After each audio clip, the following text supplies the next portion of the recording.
जी, आज का लेक्चर बहुत ज़्यादा इम्पोर्टेंट है, ख़ास तौर पर बिगनर्स के लिए, क्योंकि जिन्होंने अभी अभी ज्वाइन किया है ऑटो कैड को और ऑटो कैड वो सीखना चाहते हैं, उनके लिए तो बहुत ज़रूरी है ये लेक्चर। क्योंकि इसके अंदर मैं आपको बताऊंगा कि ऑटो कैड की कमांड्स को कैसे इस्तेमाल करते हैं और फिर हम इसको कैसे जानते हैं कि ऑटो कैड की कमांड को कैसे हम सर्च करते हैं या कैसे उसको मालूम करते हैं। तो ये देखें, मैंने आपको अपने पहले लेक्चर में बताया था कि ये हम कमांड्स को चार मुख्तलिफ तरीक़ों के साथ इस्तेमाल कर सकते हैं। जैसे फर्स्ट हम मेन मेन्यू में जाएंगे तो यहाँ से भी हम कमांड ले सकते हैं, और सेकेंडली हम अगर इंटरफेस में से यहाँ पे टूल बार है, ये ड्रा की टूल बार है, तो यहाँ से भी हम कमांड को ले सकते हैं। तो ये तो दो तरीके हैं कमांड्स को इंटरफेस से लेने के। लेकिन प्रोफेशनल के अंदर, प्रोफेशनल जब आप काम कर रहे होंगे, जब आप किसी प्रोजेक्ट के ऊपर या किसी बड़ी कंपनी के अंदर काम कर रहे होंगे एज ए प्रोफेशनल, तो वहाँ पे इन दो तरीक़ों से चुनाव किया जाता है और इसको हम कमांड पैनल से कंट्रोल करते हैं। तमाम की तमाम कमांड जो है वो कमांड पैनल से लगाते हैं। ये देखें, मैं अभी आपको थोड़ा सा बता देता हूँ कि हम कमांड को कैसे मालूम करते हैं कि ये कमांड किस लिए है। सपोज करें अगर आप लाइन कमांड लगाना चाहते हैं, तो लाइन कमांड किस से स्टार्ट हो रही है? एल से। तो एल ही इसकी जो है वो शॉर्टकट होगी। जैसे अभी मैं आपको लिख के बताता हूँ, लाइन, LINE लाइन, और इसकी शॉर्टकट है एल। इसको थोड़ा सा बड़ा कर देते हैं, स्केल कर देते हैं ताकि आपको इजीली देख सकें आप। तो इसकी शॉर्टकट एल होगी, क्योंकि ये जिस लफ्ज़ से शुरू हो रहा है तो उसी लफ्ज़ को पहला इसकी शॉर्टकट है। जैसे हमारे पास एक और कमांड है, इरेज कमांड है, तो उसको भी हम साथ लिखते हैं ताकि ये थोड़ा सा आपको मैं इसलिए लिख रहा हूँ कि अगर आप भी लिखना चाहें, अगर नोट्स बनाना चाहें तो साथ आप उसको लिख भी सकते हो। जैसे ये अरेज है, तो अरेज किस से स्टार्ट हो रहा है, किस वर्ड से? ई से शुरू हो रहा है, तो इसका जो शॉर्टकट होगा, इसकी जो कमांड होगी वो भी ई होगी। लेकिन हम देखते हैं कि आगे जो बहुत सारी कमांड जो हैं वो ई से स्टार्ट होंगी। बहुत सारे वर्ड कॉमन होते हैं, कॉमन वर्ड से स्टार्ट हो रहे होते हैं। जैसे कि मैं यहाँ कह देता हूँ कि ये एक्सटेंड कमांड है, बोरी इस्तेमाल होती है ऑटो कैड के अंदर। ये देखें, एक्सटेंड है, तो ये भी तो ई से स्टार्ट हो रही है, तो इसकी भी कमांड क्या ई होगी? नहीं, ई तो वो एक ही हम इस्तेमाल करेंगे अरेज करने के लिए। तो डिफ़ॉल्ट के अंदर एक्सटेंड, जब हम एक्सटेंड की कमांड इस्तेमाल करेंगे तो फिर हम EX उसके साथ वाला वर्ड साथ मिला लेते हैं, तो यहाँ पे हम EX कर देंगे। इसी तरह हमारे पास अब एक्सटेंड है, तो एक्सट्रूड एक कमांड है, 3D की कमांड है, इसको भी बहुत इस्तेमाल किया जाता है 3D के अंदर। तो ये भी आलमोस्ट अगर आप देखें तो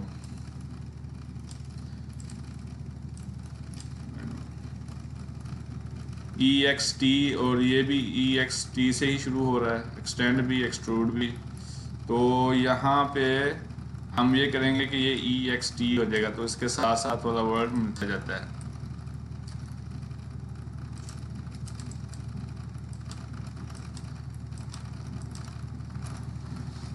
तो ये देखें, यही ऑटो कैड में कमांड को मालूम करने का तरीकाकार है कि जो इसका फर्स्ट वर्ड होता है वही इसकी शॉर्टकट होती है, वही कमांड होती है। लेकिन अगर सिमिलर वर्ड्स हों तो उसके साथ वाला वर्ड साथ मिलाते जाते हैं। खैर, ये तो बिगिनर्स के लिए है। जब आप इंशाल्लाह ताला प्रैक्टिस करेंगे इसके ऊपर और प्रोफेशनलिज्म की तरफ जाएंगे और थोड़ा सा आपको तजर्बा ऑटो कैड में काम करने का हो जाएगा, तो ये चीज़ें मामूली होंगी, फिर आपके जहन के अंदर होंगी।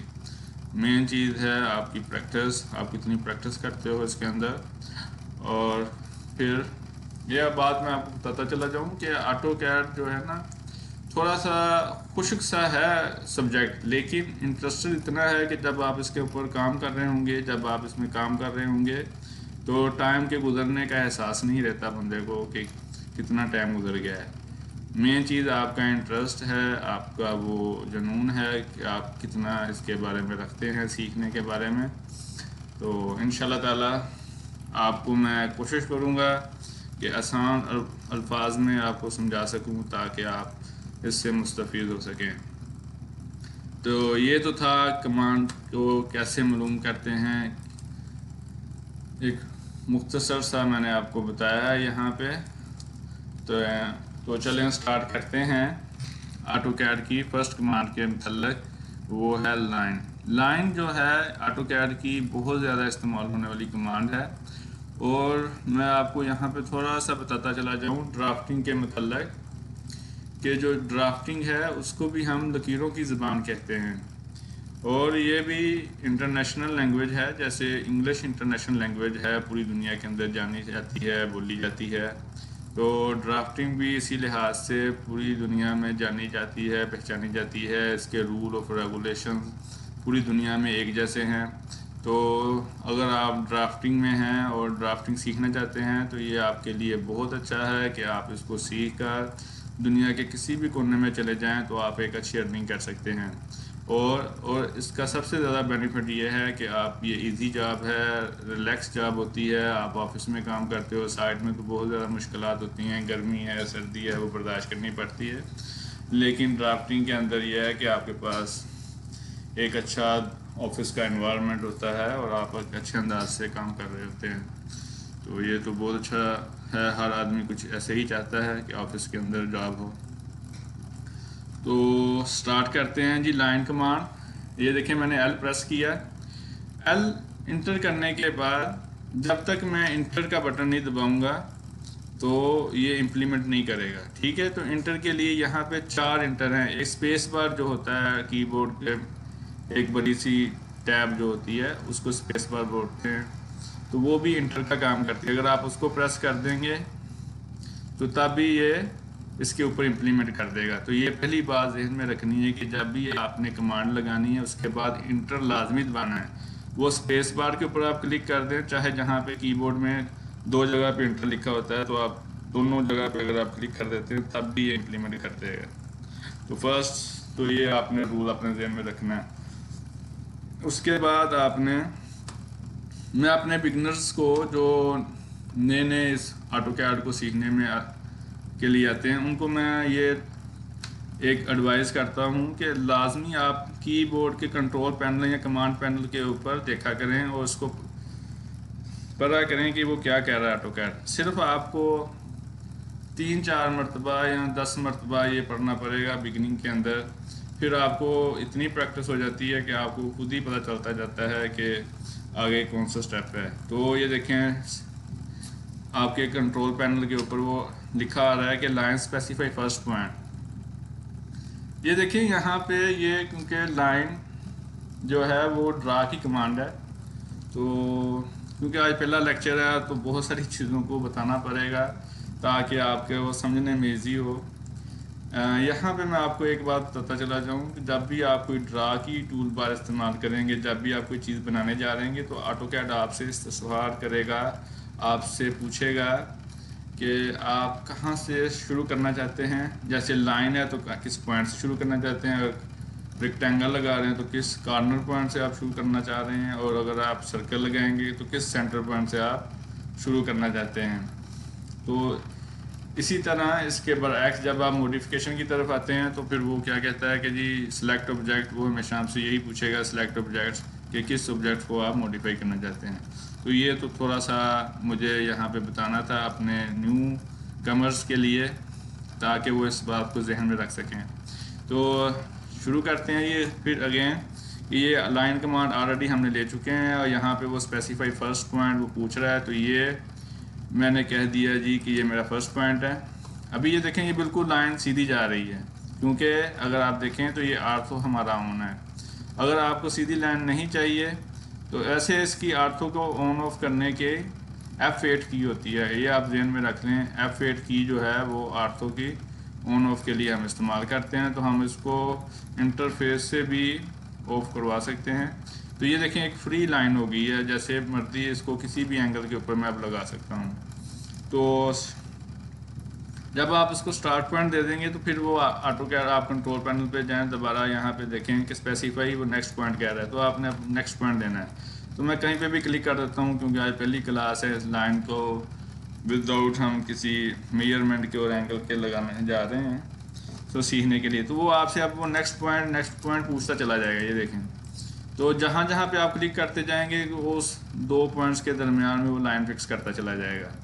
यहाँ पे अब मैं क्या करना चाहता हूँ, लाइन को क्लोज करना चाहता हूँ। अगर तो आप बिगिनिंग पॉइंट के साथ इसको क्लोज करना चाहते हो तो फिर ये देखें ऑटो कैड के नीचे दो ऑप्शन आ रही हैं, क्लोज और अनडू की। तो फिर आप जस्ट सी करके एंटर कर दें तो वो कमांड को ख़त्म भी कर देगा और रेक्टेंगल को उसके स्टार्ट वाले पॉइंट के साथ मिला भी देगा। तो ये देखें जी, ये एक फ्री हैंड हमने एक डायग्राम बना दी है लाइन कमांड इस्तेमाल करते हुए। अभी और इसके बारे में मज़ीद जानते हैं, लेकिन पहले हम इसको अरेज करते हैं। तो आपको पता है कि हम अरेज यहाँ से भी कर सकते हैं, लेकिन हम इसको इस्तेमाल नहीं करेंगे, हम शॉर्टकट्स के साथ इसको अरेज करेंगे। ई इसकी शॉर्टकट है कमांड की। ये देखें, मैंने ई प्रेस किया तो वो पूरा का पूरा मुझे बता रहा है कि अभी ई अरेज है, ई एक्स से एक्सटेंड है, ई डी से ये सारा का सारा अभी इस वर्जन के अंदर, बल्कि थोड़ा सा उन्होंने एडवांस कर दिया, आपको बता भी देते हैं बाकी कमांड्स के मतलब भी। खैर, यहाँ पे हमें अरेज चाहिए तो हम ई करके इंटर कर देंगे। तो वो क्या कर रहा है, सिलेक्ट ऑब्जेक्ट। जैसा कि मैंने आपको बताया था कि जब आप मॉडिफाई की कमांड इस्तेमाल करेंगे तो वो सिलेक्ट ऑब्जेक्ट्स के मतलब पूछेगा। तो मैं इसको अरेज कर देता हूँ। ये इसको पहले मुझे सेलेक्ट करना पड़ेगा। सेलेक्ट के लिए मुझे हमेशा 2 पॉइंट देने पड़ेंगे, एक स्टार्ट पॉइंट और फिर मैं उसको इतना लेके आऊँगा, सिलेक्शन उस किस तरह से बनाऊँगा कि पूरा ऑब्जेक्ट जो है जिसको मैं अरेज करना चाहता हूँ वो इसके बीच में आ जाए।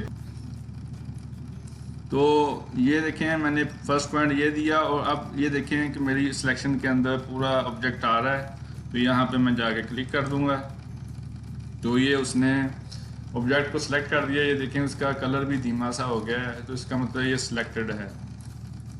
पुराने वर्जन के अंदर वो इसको हिडन लाइन की तरह शो कर देता था, लेकिन इस वर्जन में वो इसको थोड़ा सा धीमा कर देता है। इसका मतलब ये है कि ये सिलेक्टेड है। अब आप जस्ट जाके इंटर को क्लिक करेंगे तो ये अरेज हो जाएगा।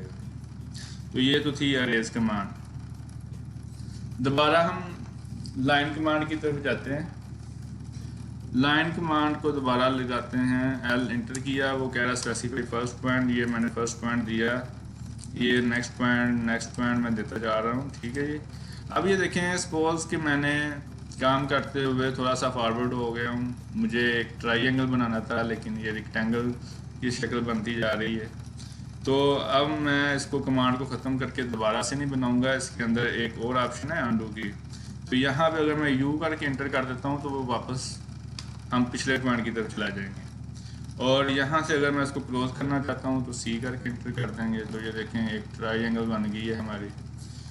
तो ये तो था लाइन कमांड के अंदर लाइन कमांड की सब कमांड्स। लाइन कमांड की सब कमांड में रहता है क्लोज और अनडू। तो ये तो थी फ्री हैंड लाइन कमांड। ई करके यहाँ पे इंटर करेंगे और इसको कर देते हैं क्लोज। अच्छा जी, ये तो था फ्री हैंड कमांड, लेकिन हमने करना है प्री साइज और एक्यूरेट वर्क के लिए कमांड का इस्तेमाल। तो लाइन के एक इस्तेमाल करते हुए हमारे पास यहाँ पे 3 सिस्टम हैं, जिसको शायद मैं इधर लिख भी देता हूँ आपको, ताकि अगर आप लिखना चाहें इसको। एब्सोलूट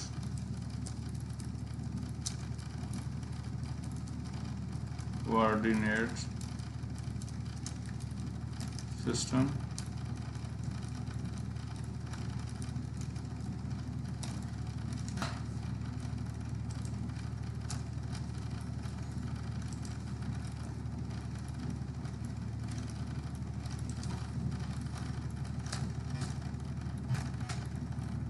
ये फर्स्ट सिस्टम है जी कमांड को इस्तेमाल करने का, एब्सोल्यूट कोऑर्डिनेट सिस्टम। सेकंड इसका है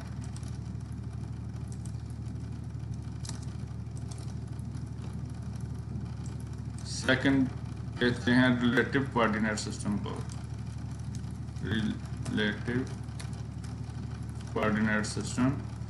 और थर्ड जो है हमारे पास वो है पोलर कोऑर्डिनेट सिस्टम। जस्ट मुझे लिखने दें फिर मैं आपको इनके बारे में बताता हूँ। ये मैंने थर्ड लिख दिया है, पोलर कोऑर्डिनेट सिस्टम। अच्छा, ये देखें एब्सोल्यूट कोऑर्डिनेट सिस्टम और रिलेटिव कोऑर्डिनेट सिस्टम, ये बहुत पुराने सिस्टम्स हैं, या इनको प्रैक्टिकली हम इस्तेमाल नहीं करते। अगर आपने इसको लर्न करना होगा, वैसे तो इसका इस्तेमाल नहीं हम करते, ना ही वो टाइम वेस्टिंग वाली बात है उस लेक्चर के अंदर, तो मैं नहीं आपको बताऊंगा। लेकिन अगर आपको चाहिए तो इंशाल्लाह ताला मैं इसकी एक अलग वीडियो बनाकर एब्सोल्यूट और रिलेटिव कोऑर्डिनेट की, तो मैं वो पब्लिश कर दूंगा, आपको दे दूंगा। यहाँ पे जो है ये पोलर कोऑर्डिनेट सिस्टम हम ज़्यादा इस्तेमाल करते हैं, ठीक है। तो इन दोनों को तो हम ख़त्म कर देते हैं, और ये पोलर कोऑर्डिनेट जो सिस्टम है इसके मतलब मैं आपको बताता हूँ। इसकी आगे दो ब्रांचेज हैं। अगर हम इसका एक चार्ट बना लें तो हम कहते हैं polar coordinate system by mouse,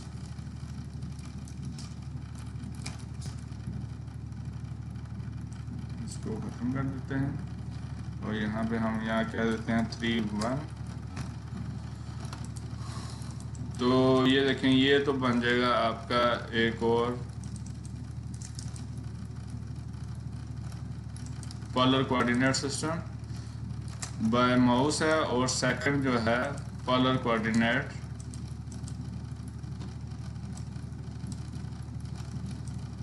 bye formula.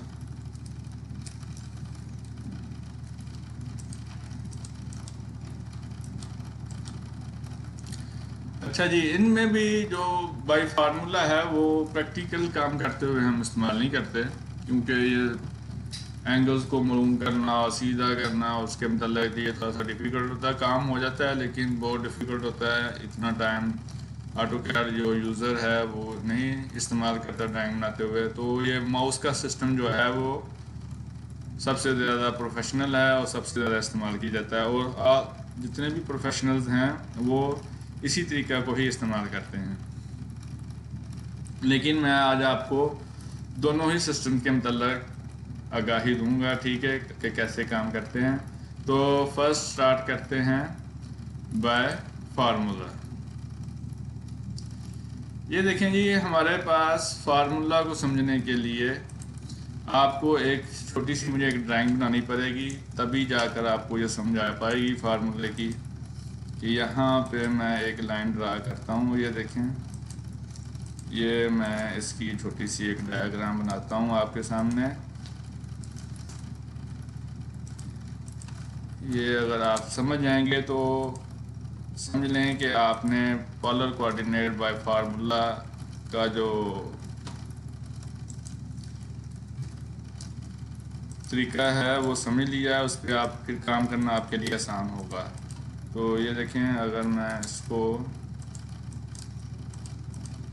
आपने इस डायग्राम को गौर से देखना है और समझना है इसको कि ये इसका कैसे मकसद है। ये देखें, ये हमारे पास ईस्टिंग नॉर्थिंग होती है, ठीक है।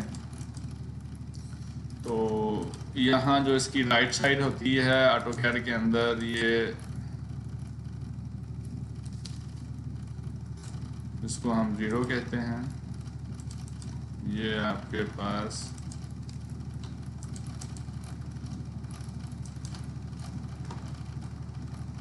क्योंकि ऑटोकैड के अंदर हम जो है फार्मूला वो 0 से राइट साइड से स्टार्ट करते हैं। सर्वेइंग के अंदर थोड़ा सा अपोजिट होता है, लेकिन ऑटोकैड के अंदर हम इसको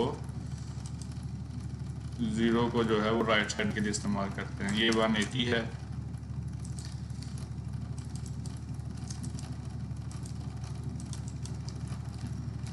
CP करते हैं, इसको ऊपर ले चले जाते हैं। यहाँ पे हम इसका जो है फार्मूला 90 डिग्री का है।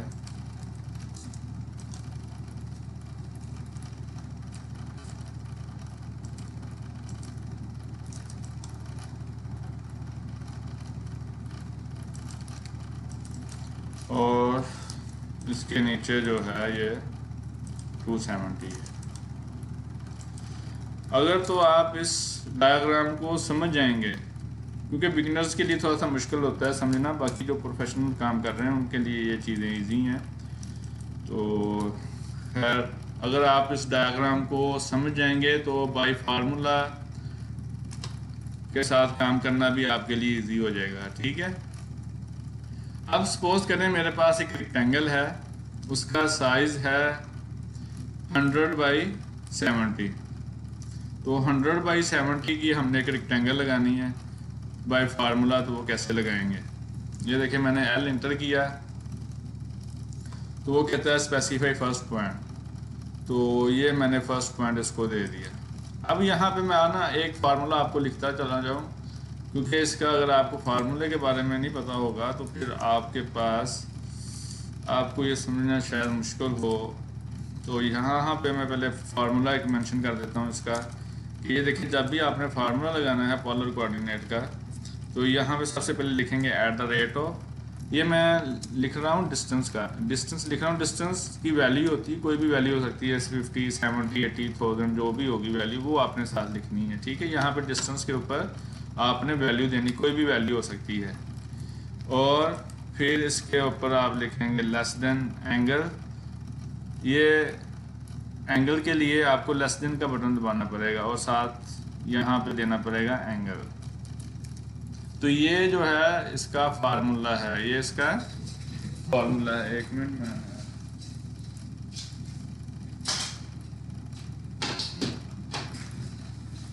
चार्जिंग का मसला है।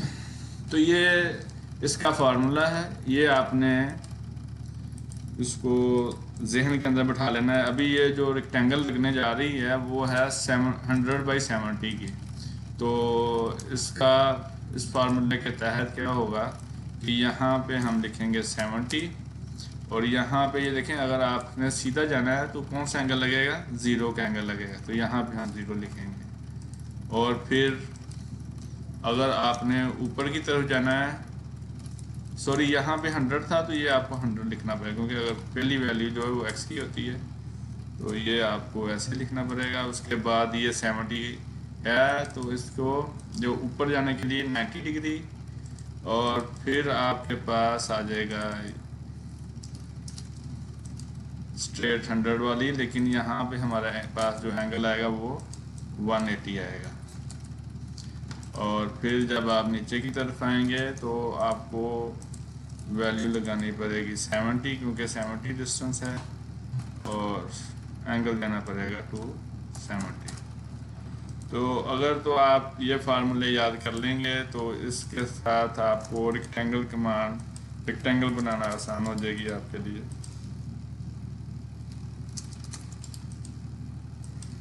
तो यहाँ पे शुरू करते हैं जी। लाइन लगाई मैंने, L इंटर किया। अब मैंने इसके ऊपर कोई वैल्यू नहीं देनी, इसको कहीं पे क्लिक नहीं करना। ठीक है, बस मैंने यहाँ पे एक फार्मूला लिखना है जो मैं ऑलरेडी लिख चुका हूँ। ये देखें आपने ऐट का रेट लिख दिया, ये देखें @ लिखा। उसके बाद आपने कितनी वैल्यू देनी है, 100 वैल्यू देनी है, तो यहाँ पे आप 100 करेंगे, और ये लेस देन और 0 का डिग्री। ये देने के बाद आपने बस इंटर करना है, आपने माउस को नहीं छेड़ना। ठीक है, क्योंकि जब आप बाई फार्मूला काम कर रहे हैं तो उसके अंदर सिर्फ हम स्टार्ट पॉइंट को शुरू करते हैं। वो भी अगर आपको स्टार्ट पॉइंट का भी पता हो तो आप कीबोर्ड से देखकर अपना फार्मूले के साथ कर सकते हैं, लेकिन अगर आपने स्टार्ट पॉइंट माउस के साथ दे दिया तो तब भी कोई मुश्किल नहीं है। ये देखें उसने एक लाइन लगा दी है, लेकिन बहुत लंबी लाइन लगा दी है। ठीक है, लेकिन एनी हो हम इसको नहीं छेड़ेंगे, हम अपनी रेक्टेंगल मुकम्मल करते हैं। @70, ये देखें आप यहाँ पे मैं लिख रहा हूँ @70 लेस देन एंगल। अब ये 90 डिग्री एंगल के ऊपर बनेगी। ठीक है, और अब दोबारा मुझे 180 पे आना पड़ेगा। @100 एंगल 180। ये देखें यहाँ पे मैंने ये लिख दिया और मैंने इंटर कर दिया, और फिर यहाँ पे मैं लिखूँगा @70 और एंगल होगा 270। इंटर ये देखें Z इंटर E इंटर करें आप, तो ये जो रेक्टेंगल थी एक हमने ये बना ली, ये 100/70 की है। तो ये अगर आपने इसका डिस्टेंस मालूम करना हो तो हमारे पास डिस्टेंस कमांड है DI एंटर, और आप इसके फर्स्ट पॉइंट के ऊपर क्लिक करें, फिर इसके राइट अपर कॉर्नर के ऊपर क्लिक करें तो वो आपको वैल्यू देगा कि x 100 है और y 70 है। तो ये तो था बाय फार्मूला। अगर आप काम कर रहे हैं तो इस तरह से आप काम कर सकते हैं बाय फार्मूला। चलें एक छोटी सी ड्रा कर देते हैं जी, 110/7 की कर देते हैं ताकि आप इसको देख सकें कि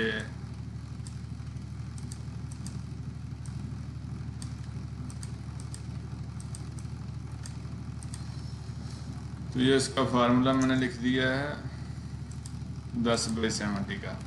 ये देखिए मैंने लाइन लगाई, स्पेसिफाई फर्स्ट पॉइंट, मैंने इसको यहाँ से एक पॉइंट दे दिया, फिर मैं कहता हूँ @10, क्योंकि अभी मैंने छोटी लगानी है रेक्टेंगल। ये देखें तो @10 इसकी x की वैल्यू है और ये लेस देन एंगल 0 आ जाएगा। ये आपकी लगी लाइन।